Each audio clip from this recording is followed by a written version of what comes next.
I'm here at the Gillies Bay Airport on Texada Island, where for the time being, it's nice, quiet, and peaceful, but not for long.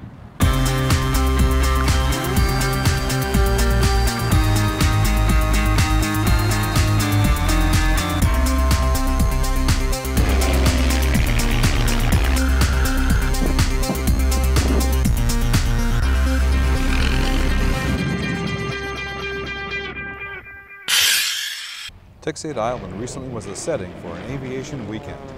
A kids' aerospace camp wound up on Saturday and hosted a fly-in on Sunday.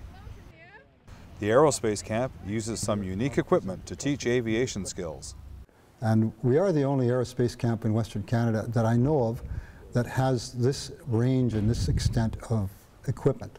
Airbus 2, which is a 27-foot long aircraft built from an Embraer 120 fuselage, and we made a DC-3 or a Dakota front end for it, and has all the instruments and all the equipment in it that you control the aircraft with, and it's a flight simulator. The back of the aircraft, the mock-up aircraft, is a Hercules with a ramp and the tail that resembles that of a Hercules. The ramp works electrically. We have all kinds of lighting inside it and little sparkling LEDs that excite the kids to start with. But we have the noise-making equipment in it that makes it rumble when it's going down the runway. And when it's in its make-believe takeoff, it has exactly the same sounds. And the propellers are just screaming and making exactly the same kind of noise. The effect is incredible. I've flown lots of hours in various types of aircraft as a crew person. But it's amazing how realistic it looks. You can close your eyes and it just feels like you're in an airplane. Some students have learned very advanced techniques. So how do you do a barrel roll? You have the sort of steering wheel of the simulator, and you turn it sideways while pulling up so you don't crash. And while pulling up, it makes the nose of the airplane go up by using the elevators, and you're turning this to use the ailerons to create more lift on one wing than the other to make a turn through and the problem is when you're upside down, the screen turns red and you have all the blood in your head, but then it comes back up and you're fine. The day begins with launching rockets at the beach at Gillies Bay. It's coming from that way. The aerospace campers wait eagerly for the launch of the rockets.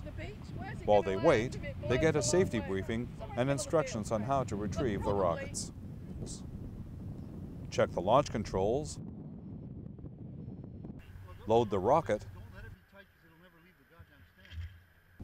set the flag to red from green, and we're ready to go.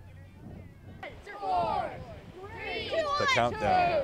1, 0, 0. There she goes, up, up and away. The chute opens, and what goes up must come down. It all happens in the blink of an eye. In case you missed it, let's slow it down so that we can see what happens.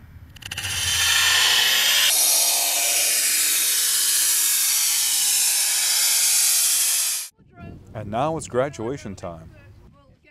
The graduates all get t-shirts, compliments of KD Air. Here come some special guests. The Fraser Blues, a civilian formation flying team from the Lower Mainland.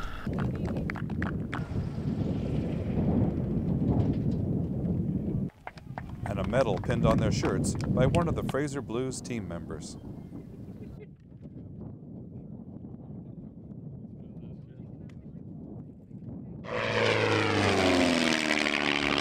The next day, it's the fly and drive-in.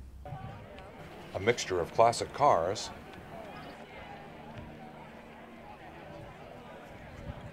a pancake breakfast, and of course, airplanes. KD Air is a major sponsor. I'm proud to say that I am really happy that these kids are learning on that, on the aircraft that Dobie and his gang of people have put together on that wonderful plane out there. We purchase the t-shirts for all the kids, and so that once they get that, they get an award, they get the t-shirts, and it's so that they just remember where they were and how they were trained, and this is our little future pilots that are coming up. And what are you up to here today? And here today, we do a fly-in. We bring our Cessna in and we just do very cheap little flights.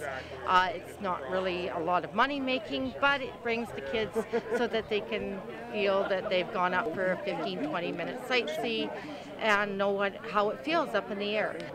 Can I go for a ride? And you are going for a ride. From the air, familiar things take on a new perspective. Blubber Bay,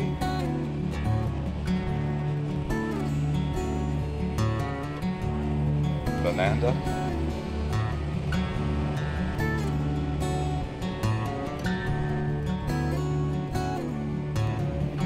Gillies Bay.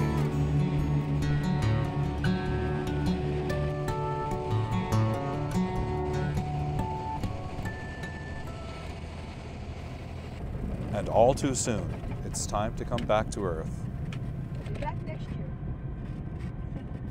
The two passengers with me enjoyed the ride, but seem a little shy about saying so. It was really great. This is our second time. We went last year, and this is Harlan enjoyed it, but he's not saying too much. Bad weather on the lower mainland grounded many of the planes that had planned on coming, so it turned into more of a drive-in than a fly-in. Car owners from the area proudly show off their collectible cars.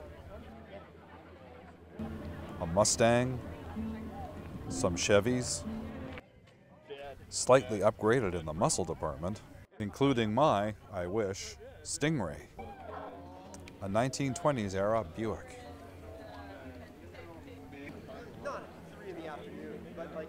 My car is a 1956 Meteor Raidu, four-door sedan. It's got a 292 cubic inch motor with a four-wheel carb, dual exhaust. It's got a lot of miles on it. The fly and drive-in is over for another year. It's time to go home.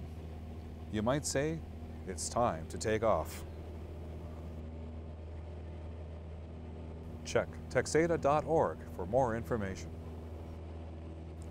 On Texada Island, I'm Peter Harvey.